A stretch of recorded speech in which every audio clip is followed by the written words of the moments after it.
Hey everyone, once again welcome back to my YouTube channel and welcome to third part of PCB designing video series। and आज के इस video में हम board layout करना सीखेंगे using an eagle software.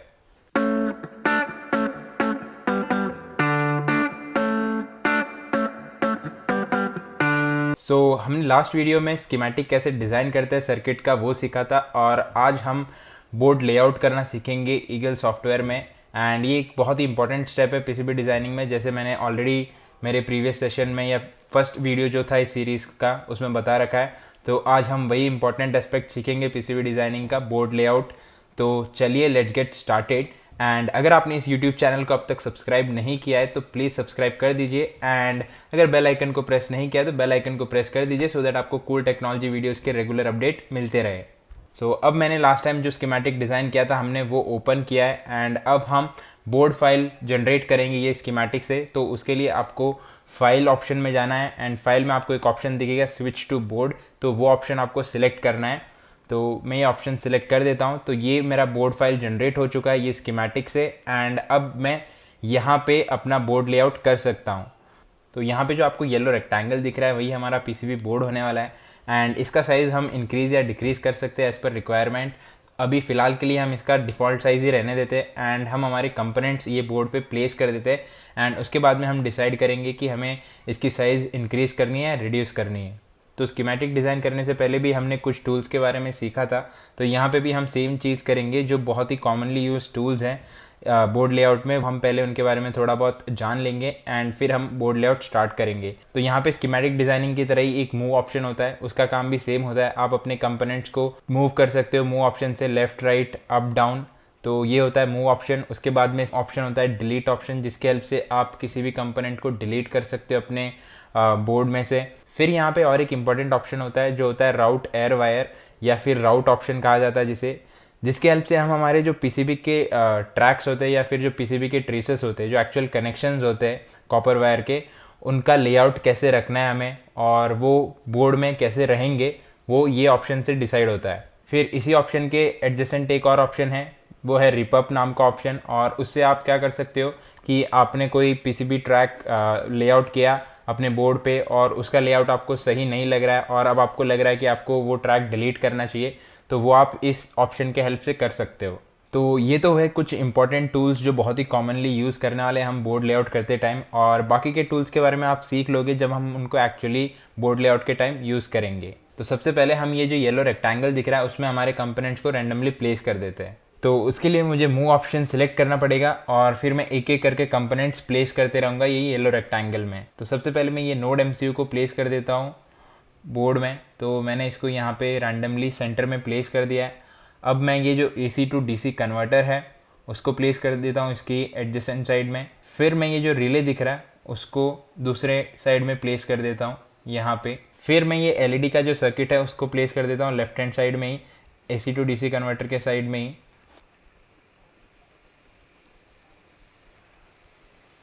फिर जो ये ट्रांजिस्टर और एक ये रजिस्टर है उनको भी मैं राइट हैंड साइड में प्लेस करता हूँ रिले के साइड में, क्योंकि इनके कनेक्शंस रिले से हो रहे हैं इसलिए मैं इनको राइट साइड में प्लेस कर रहा हूँ। फिर ये जो 2 टर्मिनल कनेक्टर है जिसके हेल्प से हम हमारे बोर्ड को AC पावर सप्लाई प्रोवाइड करने वाले हैं, उसको मैं AC टू DC कन्वर्टर के साइड में ही प्लेस कर देता हूँ।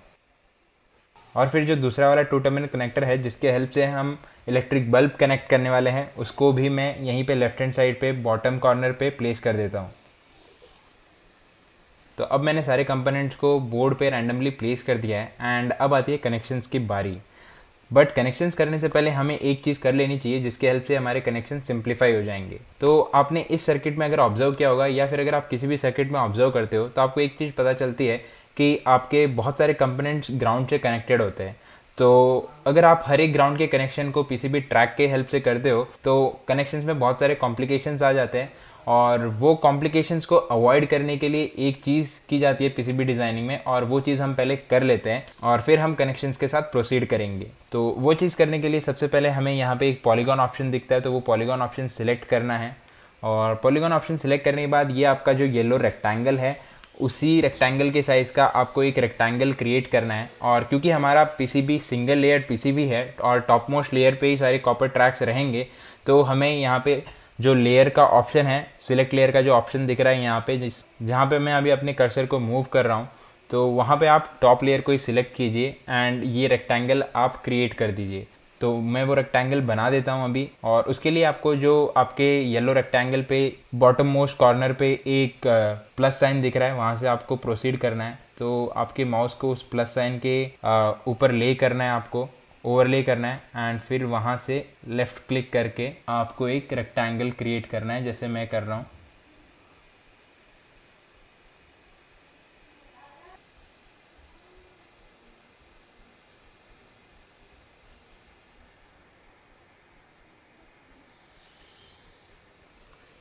तो जब ये रेक्टेंगल ड्रॉ हो जाता है तो आपको एक ऑप्शन मिलता है सिग्नल नेम नाम का। तो आपको उस ऑप्शन को अब ग्राउंड नेम करना है, क्योंकि हमें ग्राउंड के कनेक्शंस को सॉर्ट करना है, और ओके ऑप्शन सेलेक्ट कर देते हैं हम यहाँ पे। तो अब ये चीज़ होने के बाद आपको यहाँ पे रेड्स नेस्ट नाम का ऑप्शन दिखेगा, तो उस रेड्स नेस्ट नाम के ऑप्शन पे आपको सिर्फ क्लिक करना है।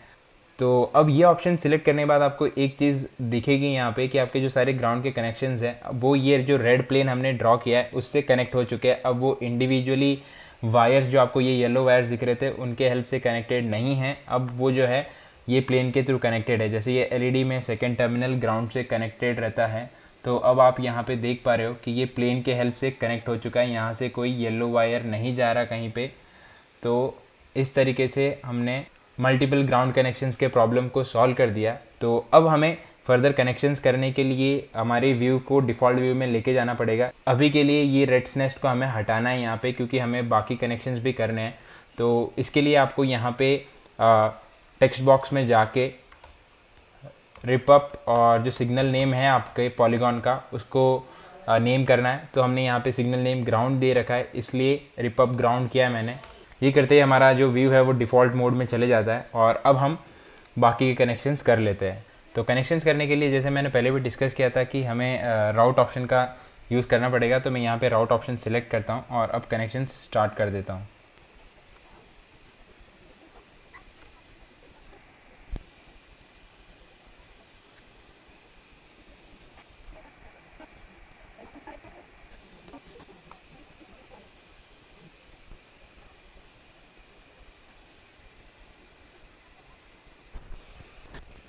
तो अब मैंने सारे कनेक्शंस कंप्लीट कर दिए, एंड अब मेरा पीसीबी ऑलमोस्ट कंप्लीट हो चुका है। बस कुछ फाइनल स्टेप्स बचे, एंड कुछ चीज़ें जो हमने अभी तक कंसीडर नहीं किए वो डिस्कस कर लेते हैं पहले। तो सबसे इंपॉर्टेंट चीज़ जो मैं आपको बताना चाहूँगा वो है कॉपर ट्रैक्स का विड्थ। तो यहाँ पे जो ये रेड कलर के कनेक्शंस आपको दिख रहे हैं वो होते हैं कॉपर ट्रैक्स, तो उनका विड्थ बहुत ज़्यादा मैटर करता है। तो एक्चुअल पीसीबी डिज़ाइनिंग में ऐसा नहीं होता, वहाँ पे अलग अलग जगह पे अलग अलग विड्थ होते हैं, और वो अलग होने का रीज़न ये होता है कि आपके जो कॉपर ट्रैक्स होंगे उनमें से करंट फ्लो होगा। फॉर एग्जांपल जहाँ पे एसी कनेक्शन होना है या फिर जहाँ से एसी लोड ड्राइव होने वाला है, जैसे हमारा ये वाला टर्मिनल जहाँ से हम एसी प्रोवाइड कर रहे हैं हमारे एसी टू डीसी कन्वर्टर को, तो उनका विड्थ ज़्यादा होना चाहिए, क्योंकि वो जो है वो ज़्यादा करंट कैरी करेंगे। तो ये जो हमने 8 मिल का विड्थ लिया है अभी के लिए, तो वो बर्न आउट हो सकता है, उसके लिए वहाँ पे उसका विड्थ बढ़ा दिया जाता है, तो फिर वो सस्टेन कर लेते हैं उतने करंट को एंड बर्न नहीं होते वो कॉपर ट्रैक्स। एल्स क्या होता है कि वो कॉपर ट्रैक्स जो है वो एक्सेसिव करंट के फ्लो होने की वजह से डैमेज हो जाते हैं। ये चीज़ हमेशा आपको ध्यान रखनी कि कॉपर ट्रैक्स का विड्थ आपको हमेशा एज पर रिक्वायरमेंट रखना है, उसमें आप एरर नहीं कर सकते, एल्स आपके कॉपर ट्रैक्स डैमेज हो जाएंगे। और मेनली जहाँ से एसी लोड ड्राइव हो रहा है या फिर जहाँ से बहुत ज़्यादा करंट फ्लो होने वाला है, वैसी जगह पे आपके कॉपर ट्रैक्स का विड्थ 8 मिल नहीं होगा, बढ़ जाएगा। और वो कितना बढ़ाना चाहिए उसका कैलकुलेशन होता है, एंड उसके बहुत सारे ऑनलाइन कैलकुलेटर्स अवेलेबल है इंटरनेट पे, तो वहाँ से आप कैलकुलेट कर सकते हो, और एल्स आप मैनुअली भी उस चीज़ को कैलकुलेट कर सकते हो। तो ये तो बात हुई कॉपर ट्रैक्स के विड्थ की। तो अब हम बात करते हैं लेबल्स की। तो फॉर एग्जांपल आपको अपने किसी भी कंपोनेंट को लेबल करना है या फिर अपने पीसीबी को लेबल करना है, तो वो आप कैसे कर सकते हो उस चीज़ के बारे में हम बात करते हैं। तो उस चीज़ के लिए आपको यहाँ पे एक टेक्स्ट ऑप्शन मिलता है जिसको यहाँ पे ए अल्फ़ाबेट से रिप्रेजेंट किया है, तो वो ऑप्शन आपको सिलेक्ट करना है। एंड फिर वहाँ पे फॉर एग्जांपल हमें एसी टू डीसी कन्वर्टर अभी के लिए लेबल करना है, तो मैं यहाँ पे AC to DC converter type कर दूंगा एंड ओके प्रेस करूँगा। और फिर हमें इस लेयर को चेंज करना है, क्योंकि अभी ये आपको रेड कलर में दिख रहा है और ये जो है वो कॉपर लेयर है हमारा। तो उस चीज़ को हमें कॉपर लेयर में नहीं लिखना है, हमें उस चीज़ को जो है वो सिल्क स्क्रीन से लिखना है। इसलिए हमें यहाँ पे टी प्लेस नाम का ऑप्शन सिलेक्ट करना है। अगर आपको बॉटम ऑफ पीसीबी पे ये चीज़ करनी होती है तो बी प्लेस आपको सिलेक्ट करना पड़ता, तो हमें यहाँ पे टी प्लेस सिलेक्ट करना है। एंड अब आप देख पा रहे हो कि आपका जो कलर है वो चेंज हो चुका है, और ये जो है अब टॉप मोस्ट लेयर में कॉपर से नहीं बल्कि सिल्क स्क्रीन से लिखा जाएगा। तो अब हम इसको AC टू DC कन्वर्टर के जस्ट अबव प्लेस कर देते हैं यहाँ पे। तो अब हमने हमारे पीसीबी को ऑलमोस्ट कंप्लीट कर दिया, सारे कनेक्शंस कंप्लीट हो चुके हैं, सारे कंपोनेंट सही तरीके से प्लेस हो चुके हैं हमारे बोर्ड पे, और हमने ट्रैक विड्थ के बारे में बात कर ली, हमने लेबल्स के बारे में बात कर ली। तो अब अगर आप कॉन्फिडेंट हो अपने पीसीबी के बारे में तो आपको ये जो आपने बोर्ड फाइल जनरेट की है वो डायरेक्टली बोर्ड फाइल आपको अपने मैन्युफैक्चरर के साथ शेयर करनी होती है, और वो आपका पीसीबी मैन्युफैक्चर करके आपको डिलीवर कर देगा। बट अगर आपका PC manufacturing house board file directly नहीं एक्सेप्ट करता और उन्हें गर्बर्स की रिक्वायरमेंट होती है तो आपको गर्बर फाइल्स जनरेट करने पड़ेंगे। तो अगर आपको गर्बर फाइल कैसे जनरेट करना है ये चीज़ सीखनी है तो मुझे कमेंट सेक्शन में बताइए, तो मैं उसके रिगार्डिंग एक छोटा सा वीडियो बना दूंगा, उसमें हम सीख लेंगे कि गर्बर फाइल्स कैसे जनरेट करते हैं। तो ये था ओवरऑल कॉन्सेप्ट पीसीबी डिज़ाइनिंग का। तो अब आई गेस कि आपको पीसीबी मैन्युफैक्चरिंग का एक रफ आइडिया आ गया होगा कि उसमें स्टेप्स क्या क्या इन्वॉल्व होते हैं और उन्हें परफॉर्म कैसे किया जाता है, एक फेयर आइडिया आ गया होगा। अब मैं एक चीज़ बताना चाहूँगा कि ये जो सारी प्रैक्टिसेस मैंने यहाँ पे यूज़ किए वो बहुत ज़्यादा प्रोफेशनल नहीं होंगे, क्योंकि मैं एक प्रोफेशनल पीसीबी डिज़ाइनर नहीं हूँ। बट एक रफ आइडिया आपको आ गया होगा कि पीसीबी डिज़ाइनिंग का प्रोसेस क्या होता है एंड टूल्स को कैसे यूज़ करना है। तो यही एम था मेरा इस वीडियो सीरीज़ के थ्रू। तो अगर आपको लगता है कि आपने इस वीडियो सीरीज़ से कुछ सीखा है तो प्लीज़ आप कमेंट सेक्शन में बताइए, और इस वीडियो को लाइक कीजिए, शेयर कीजिए और इस चैनल को सब्सक्राइब कर दीजिए। चलिए बाय एंड टेक केयर।